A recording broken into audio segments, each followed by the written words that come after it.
Pour commencer, et dans le cadre de l'information et de la psychoéducation des personnes souffrant de phobies spécifiques, on peut parler de 7 commandements, de 7 conseils importants à leur donner. D'abord, d'éviter tout sentiment de honte ou de culpabilité, car les patients ne sont en rien responsables de leurs troubles. Ensuite, de passer du temps à analyser le mécanisme des phobies, plutôt le comment plutôt que le pourquoi. Les causes initiales, on l'a vu, des phobies sont toujours difficiles à reconstituer et cette recherche n'aboutit en général pas à un résultat thérapeutique. Par contre, s'interroger sur ce qui est tout à fait certain dans la peur ressentie, donc sur la menace réelle que les personnes affrontent lorsqu'elles ont tendance à surestimer certains dangers, ou en tout cas donc à les aider à démêler ce qui est réellement dangereux, ce qui ne l'est pas. Par ailleurs, on peut les accompagner pour les aider à contrôler mieux certaines choses qu'elles peuvent contrôler. La peur elle-même est impossible à contrôler de manière spontanée. Par contre, certaines pensées qui entretiennent la peur, certains comportements qui entretiennent la peur, on l'a dit, on le reverra, un travail sur des éléments physiologiques comme la respiration et donc surtout la relaxation peuvent être utiles à mettre en place pour contrôler certaines choses.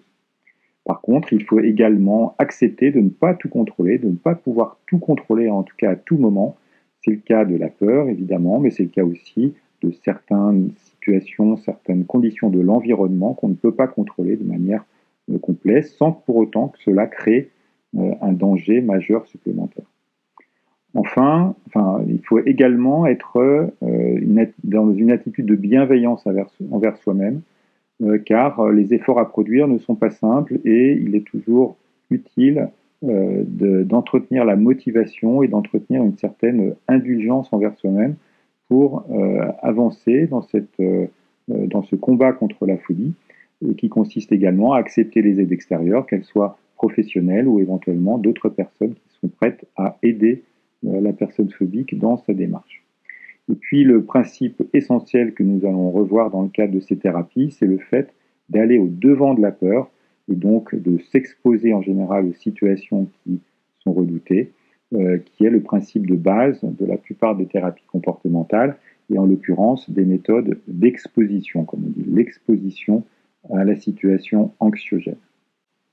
Dans le cadre des thérapies d'exposition, donc des thérapies comportementales et cognitives, il est important au préalable de bien expliquer les raisons et les objectifs de cette confrontation, qui est un peu antinaturelle par rapport aux tendances des phobiques, évidemment, à éviter les confrontations avec les situations qu'elles redoutent. Nous avons donc à expliquer aux patients que le fait d'éviter les situations ne fait qu'aggraver la peur ressentie. Plus on évite, plus on a peur.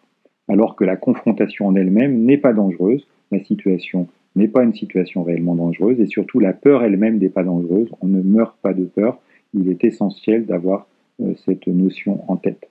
Et finalement, la confrontation permet de désapprendre la peur, et c'est un mécanisme cérébral tout à fait physiologique et universel. Cette exposition va permettre de réduire petit à petit le réflexe de peur conditionné. On peut résumer ça par une formule relativement simple, transmise aux patients. Si tu ne recules pas devant la phobie, c'est elle qui reculera. L'exposition, la confrontation n'est pas une chose facile. Pour qu'elle soit efficace et faisable, la confrontation, qui n'est jamais simple, doit respecter un certain nombre de conditions et de principes. On peut résumer les 3 principes importants avec ce sigle PLS qui permet de retenir les conditions importantes de l'efficacité de la thérapie d'exposition. Tout d'abord, l'exposition doit être progressive. Il faut se confronter progressivement. C'est-à-dire, il est nécessaire de définir au départ une hiérarchie des situations de plus en plus anxiogènes pour commencer par les plus simples. Et cela doit respecter vraiment le niveau de tolérance du patient. Ensuite, chaque confrontation doit durer longtemps. Puisqu'elle est supportable, il est possible de rester confronté à la situation anxiogène, minime au départ, sur une période relativement longue. C'est la condition essentielle pour qu'un apprentissage puisse se faire et puis pour qu'un changement puisse se faire. Et puis le troisième point, c'est le fait de se confronter souvent, donc de manière répétée, à la situation redoutée. Là aussi, comme on a choisi au départ des situations tolérables, on peut réaliser cette confrontation de manière répétée. C'est là aussi une condition essentielle pour qu'un changement de fond puisse se produire par rapport à des peurs qui sont souvent présentes depuis des années. Les changements ne sont pas immédiats et demandent un temps de répétition important. Pour faciliter la progressivité de la confrontation, il est important d'apprendre à la personne à évaluer son niveau de peur, et on le fait de manière graduée, par exemple entre 0 et 100%, ce qui permet d'évaluer au préalable les différentes situations que l'on va pouvoir travailler dans la thérapie d'exposition, en commençant, encore une fois, par les plus simples et en augmentant progressivement la difficulté, c'est-à-dire le niveau d'appréhension, le niveau d'anxiété qui peut survenir. Par exemple, pour la phobie des araignées, on peut commencer par des situations relativement inquiétantes mais tolérables pour la personne, qui vont générer par exemple 25% d'anxiété sur cette échelle subjective de 0 à 100. Ça peut être par exemple le fait de lui montrer une photo d'araignée. Les étapes suivantes seront une photo par exemple de plus en plus grosse, et puis petit à petit la confrontation en réalité avec une vraie araignée qui sera au départ très loin, ou qui va être rapprochée, qui va être plus ou moins grosse, etc. Pour la phobie par exemple, la claustrophobie du métro, la phobie du métro, on peut avoir d'abord une étape qui est de se situer sur le quai du métro sans rentrer dans le wagon directement.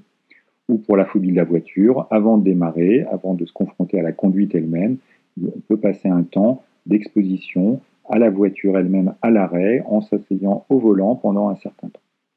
Donc les thérapies comportementales nécessitent d'une part une bonne analyse de la sémiologie et de l'histoire du sujet dans ses comportements, dans ses émotions, dans ses croyances, etc. Et donc cette première étape constitue l'analyse fonctionnelle de la thérapie. L'ingrédient principal est ensuite, on a vu, l'exposition graduée qui peut se faire essentiellement dans la réalité, c'est-à-dire in vivo, face à un vrai stimulus, le stimulus qui déclenche la peur. On peut le faire éventuellement en préparation, en imagination d'abord, pour pouvoir faciliter l'exposition. On peut l'accompagner ou non d'apprentissage de techniques de relaxation ou de contrôle respiratoire qui sont une aide à l'exposition mais qui ne sont pas les éléments thérapeutiques en eux-mêmes. Et puis parfois maintenant on a possibilité d'utiliser des techniques de réalité virtuelle par des environnements en 3 dimensions reproduits sur ordinateur dans des casques souvent de réalité virtuelle qui permettent également de se préparer à la confrontation, mais en sachant que la thérapie sera réellement efficace quand on aura pu se confronter à l'objet redouté dans la réalité.